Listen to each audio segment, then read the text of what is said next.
Hi everyone, I'm Ray. I live in Massachusetts, and I currently work at an inpatient detox facility for dual diagnosis, so it is considered a psych unit. It's pretty significantly different, I would say, than just regular detox, so I feel very privileged to work with the population that I do. And I would say that's the first asset that I'll be able to bring to this class is my knowledge of dual diagnosis.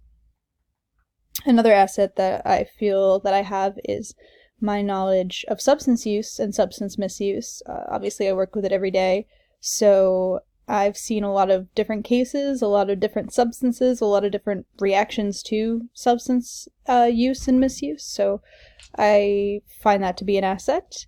I would also say an asset that I have is I noticed a little bit later in the class we're going to be doing a lot on biopsychosocial assessments, and that is something that I do every day. So I hope to be able to bring some knowledge about those types of assessments to this course.